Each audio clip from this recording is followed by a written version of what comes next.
अपराधियों के खिलाफ बुलडोजर के जरिए हो रही कार्रवाई से बरेली मसलक से जुड़े आईएमसी के नेता मौलाना तौकीर रजा खुश नहीं हैं। उन्होंने शुक्रवार को बरेली में अपने आवास पर मीडिया से बात करते हुए कहा है कि बुलडोजर की कार्रवाई केवल मुसलमानों के खिलाफ हो रही है। मौलाना तौकीर रजा ने चेतावनी देते हुए कहा है कि बुलडोजर की कार्रवाई के विरोध में अगर मुसलमान सड़कों पर उतर आया तो किसी भी सरकार को संभालना मुश्किल हो जाएगा। उन्होंने यह साफ किया है कि ईद के बाद बड़ा आंदोलन किया जाएगा।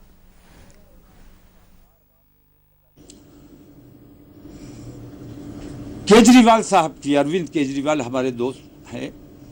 सरकार उनकी है, लेकिन उनका कहना है कि पुलिस मेरे कब्जे में नहीं है,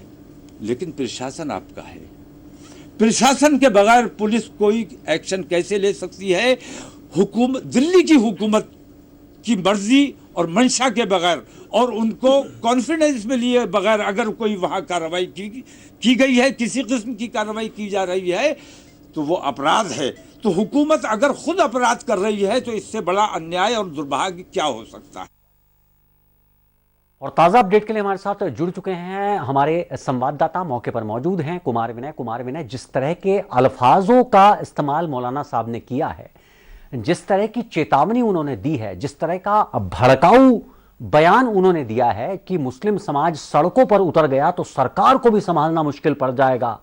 और ईद के बाद बड़ा आंदोलन किया जाएगा, जाहिर तौर पर इस तरह की बयानबाजी निश्चित तौर पर कानून सम्मत तो कम से कम नहीं है। तो आपने ठीक कहा कि मौलाना तौकीर रजा अक्सर विवादों में रहते हैं और वो हर समय बीच बीच में कुछ इस तरीके के बयान देते हैं जिससे मीडिया में उनको जगह मिलती है और पूरे देश में उनके बारे में चर्चा हो निकलती है। हाल फिलहाल का बयान भी कुछ इसी तरीके का बयान है, क्योंकि जो दिल्ली में बुलडोजर चल रहा है या उत्तर प्रदेश में जिस तरीके से अपराधियों के खिलाफ बुलडोजर की कार्रवाई हो रही है, बहाना बुलडोजर का बनाया गया है, लेकिन वो अपनी खास तौर से जब से ओवैसी की पैठ बढ़ी है मुस्लिम समाज में, उससे भी शायद वो खुश नहीं है और उसी चीज को अपना पैरेलल लाने के लिए वो इस तरीके के बयान देते हैं। इससे पहले चाहे सीए या एनआरसी का मामला हो या और तमाम मुस्लिम मसाइल जो संबंधित मामले थे, 3 तलाक को लेकर एक बड़ा आंदोलन भी उन्होंने बरेली में किया था। तो मौलाना तौकीर हमेशा विवादों में रहते हैं और विवादों का उनका पुराना एक रिश्ता रहा है और शायद वो इसी बात के लिए अपनी बात आगे बढ़ाते रहते हैं जिससे उनको चर्चा होती है और चर्चा में ही उनका शायद अपना कुछ फायदा दिखता होगा जिस तरीके से इस बात करते हैं।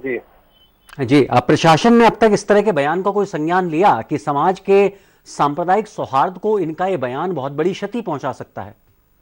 देखिए, प्रशासन के अधिकारियों से जब हम लोगों ने इस बारे में बात की है तो उन्होंने कहा कि हम सब चीजों पे निगाह बनाए हुए हैं कि बयान देना एक अलग बात होती है, अगर इस तरीके की चीज अगर कुछ होती है, कुछ लोग कानून अपने हाथ में लेते हैं, सड़क पे उतरकर अगर अपना शांतिपूर्ण तरीके से कोई प्रोटेस्ट है उसको करना लोकतांत्रिक व्यवस्था में हर आदमी का अधिकार है, मगर अगर कोई कानून व्यवस्था की स्थिति पैदा होगी, अगर कानून व्यवस्था खराब करने की बात होगी तो प्रशासन अपना काम करेगा, कानून अपना काम करेगा। बाकी उनके बयान के बारे में भी उनका कहना है कि उस पर निगाह